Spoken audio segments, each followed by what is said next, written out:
Wah itu cantik, itu cantik, itu dibedakan sama istrinya. Nanti dibedakan sama istrinya. Bahaya itu. Ujung-ujungnya dia bosan sama istrinya, cari kesenangan lain. Makanya orang itu laki atau perempuan itu disuruh menundukkan pandangan. Nggak boleh matanya jelalatan. Laki perempuan itu nggak boleh. Karena apa? Bikin bosan. Ya. Kita ini Pak, kalau menikah bukan karena iman kepada Allah Ta'ala, cuma karena alasan cinta saja, bakal bosan. Cinta itu ada umurnya. Ya. Orang saya cinta sama istri saya, iya dulu aja. Kalau sekarang, ya, Anda dulu yang meluk istri, pengantin baru, semuanya nggak bisa jauh sama istri. Sekarang nggak ada meluk-meluk. Ya, beda.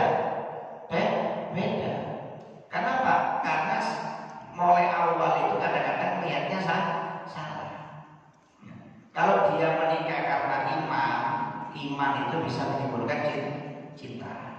Tapi kalau dia menikah karena cinta itu nggak menimbulkan iman Pak, dan bisa bosan. Berapa banyak orang menikah karena alasan cinta, ujung-ujungnya cekcok, ujung-ujungnya cerai, ujung-ujungnya nggak ada nafsunya waliyadzubillah kita. Kenapa? Karena salah niat.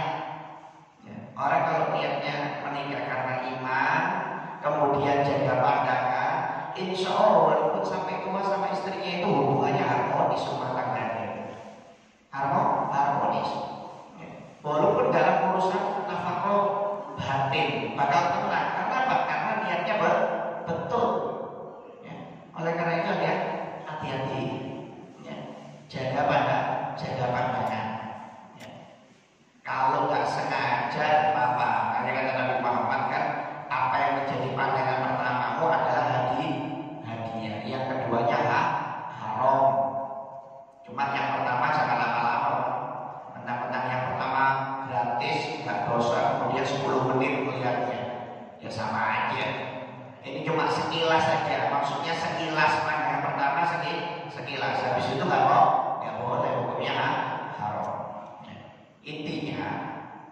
Intinya segala perbuatan zina ini ya, itu jaga pandangan. Orang kalau bisa jaga pandangan, insya Allah dikasih ketenangan jiwa oleh Allah Subhanahu Wa Taala. Tapi kalau sudah nggak bisa jaga pandangan, ini yang repot. Akhirnya karena pandangannya nggak benar, timbul nafsu, akhirnya cari keinginan yang lainnya. Waliyadzubillah minta.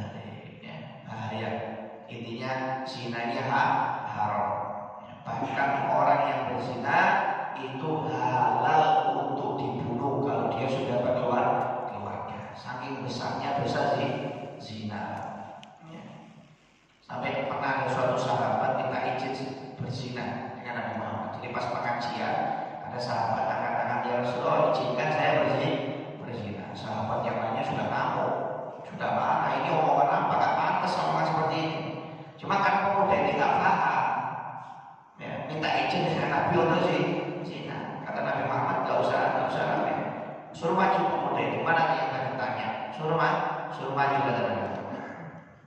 Akhirnya suruh maju. Setelah suruh maju ditanya, wahai pemuda, kamu minta izin berzina tadi? Iya ya Rasulullah. Sekarang saya mau tanya, kira-kira kalau ibumu zina, kamu mau nggak? Enggak ya Rasulullah. Kemudian saya tanya, begitu juga kalau ibumu nggak mau kamu berzina, ibu-ibu mereka itu nggak mau zina dengan kamu dengan anaknya. Saya mau tanya, kira-kira kamu ingin putrimu nanti berzina nggak? Kata Nabi Muhammad. Enggak ya Rasulullah. Begitu juga orang tua itu nggak mau ingin putrinya berzina kata Nabi. Kamu ingin saudara perempuanmu berzina nggak? Enggak ya Rasulullah. Begitu juga saudara-saudara mereka itu yang berzina denganmu tidak ingin berzina tidak ingin saudara perempuannya berzina dengan dirimu kata Nabi Muhammad SAW. Akhirnya pemuda tersebut dipegang dadanya oleh Nabi Muhammad, kemudian doakan, ya Allah ampuni dosa pemuda ini, sucikan hatinya dan jaga kemaluannya. Subhanallah, pemuda itu langsung berubah. Bahkan dosa yang paling dia benci, dosa yang paling dia takut adalah berzina. Setelah didoakan oleh Nabi Muhammad SAW.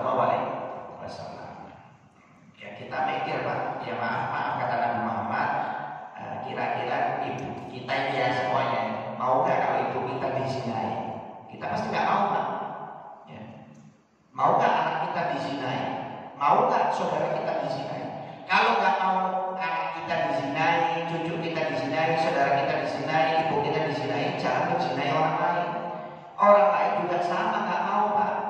Jangan alasan ini saya suka sama suka, itu nggak ada alasan. Kalau kamu suka alasan suka, ibunya nggak suka, anaknya nggak suka, saudaranya nggak suka. Ya. Ini logika dari Nabi Muhammad. Kalau nggak mau dizinai keluarga kita, jangan menzinai orang lain. Itu sudah dimasukkan pikiran oleh Nabi Muhammad SAW. Jangan alasan suka dengan suka. Dosanya nyawa pelacur. Kamu kira pelacur itu ibunya mau dia anaknya jadi pelacur? Kamu kira anaknya mau ibunya jadi pelacur? Kamu kira saudaranya mau dia jadi pelacur? Gak ada yang mau, kan? Ya, jadi jangan pakai alasan suka sama suka atau saya nyawa pelacur sampai itu gak diterima rasanya oleh Nabi Muhammad SAW. Ya. Oleh karena itu ya hati-hati. Intinya kalau kita menjauhi perbuatan yang diharamkan oleh Allah Subhanahu Wa Taala, maka insya Allah balasannya lebih bagus. Ya, balasannya lebih bagus. Ya, kita umpamanya jaga syahwat, takut zina, takut ini, nanti pahalanya itu atau balasannya lebih bagus daripada kita melakukan perbuatan tersebut. Ya. Sampai pernah dikisahkan ada seorang pemuda di Syam, di daerah Syam, dia menjual kain keliling, Pak. Pemuda ini tampaknya luar biasa, memang tampan. Ya, sampai suatu saat itu ada seorang perempuan yang sudah mengincar pemuda ini. Perempuan ini cantik, kaya cantik. Ya, bukan sembarangan. Perempuan ini kaya cantik. Jadi diincar ini pemuda ini karena sering lewat rumahnya. Ya, akhirnya suatu saat, perempuan ini pura-pura minta tolong dengan pemuda tersebut untuk membetulkan sesuatu di rumahnya. Akhirnya pemuda ini masuk, niatnya mau nolong. Gak tahunya di mana yang usah di dalam kamar. Setelah dalam kamar, gak tahunya kamarnya dikunci sama perempuan ini. Ayo kita melakukan zinanya. Kata pemuda tersebut, saya nggak mau, haram hukumnya. Itu dosa besar. Saya nggak mau tahu. Kalau kamu nggak mau berzina sama saya teriak dengan alasan kamu ingin memperkosa saya. Pilih aja di kamu. Mau zina sama saya? Kalau nggak mau, saya teriak, saya tuduh kamu memperkosa saya.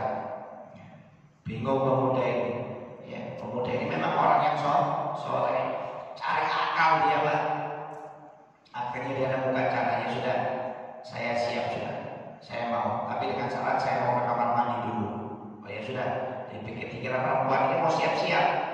Akhirnya pemuda ini masuk kamar mandi. Nggak tahu istilah kamar mandi, Pak. Pemuda ini BAB, kemudian BAB-nya itu dioles ke tubuhnya, tubuhnya.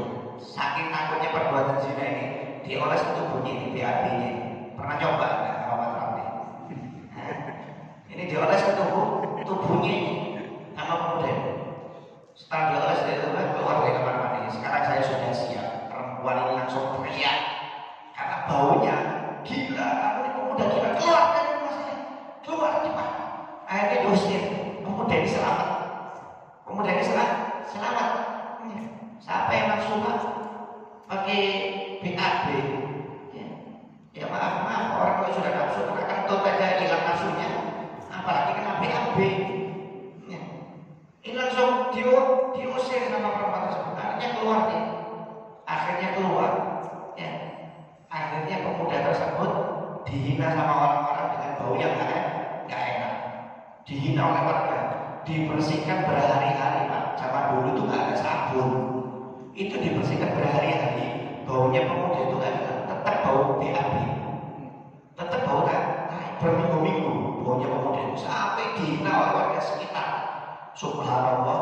Akhirnya pemuda itu menangis berdoa kepada Allah, ya Allah, saya melakukan perbuatan ini untuk menjaga amanahmu, perbuatan yang kau larang, tapi mereka nggak tahu sebabnya, bahkan mereka menghina saya dengan bau tubuh saya.